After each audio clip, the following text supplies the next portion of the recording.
తాను ఏం చేస్తున్నాడో చెప్పలేక ఈరోజు ప్రజలు అడుగుతారు కాబట్టి ప్రశ్నిస్తారు కాబట్టి మీరిచ్చినటువంటి ఎన్నో హామీలు 100 రోజుల్లో 6 గ్యారంటీలు రుణమాఫీ ఇలాంటి అన్ని పథకాలు ప్రజలు ప్రశ్నిస్తారనే ఉద్దేశంతో ఈరోజు డైవర్షన్ పాలిటిక్స్ చూస్తూ ఉన్నాం. కాబట్టి ఇలా అనేక సందర్భాలు ఉన్నాయి. కాబట్టి ముఖ్యంగా ఈరోజు పర్టికులర్గా మత్స్యకారులను మోసం చేస్తూ అటు నాయ బ్రాహ్మణులని అటు రజకులని అనేక కుల వృత్తులపైనటువంటి వాళ్ళందరినీ కూడా మోసం చేసుకుంటూ ముందుకు వస్తున్న సంగతి నేను గుర్తు చేసుకుంటూ మరి తప్పకుండా ప్రభుత్వం దీనిపైన తక్షణ చర్యలు తీసుకొని ఈ యొక్క న్యాయమైన డిమాండ్లని మరి నెరవేర్చే విధంగా చర్యలు తీసుకోకపోతే పెద్ద ఎత్తున ఉద్యమాలు తప్పవు. మేము సంవత్సరం వరకు ఓపికతోని సహనంతోని మేము ప్రజాస్వామ్య పద్ధతిలో మేము ప్రశ్నిస్తున్నాము తప్ప ఎక్కడ కూడా ఇప్పుడు ఆందోళన కార్యక్రమం ఎక్కడ కూడా పిలుపునియలేదు.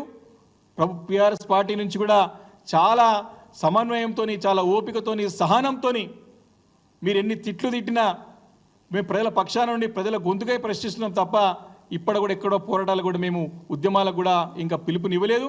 మీకు సరైన సమయం ఇవ్వాలనే సమయం ఇచ్చాం. కానీ ఈ రకంగా పేద బడుగు బలహీన వర్గాల వారిని మోసం చేస్తా అంటే మాట ఊరికిన ప్రసక్తి లేదని చెప్పేసి కూడా ఈరోజు కాంగ్రెస్ పార్టీని హెచ్చరిస్తూ ఉన్నాం.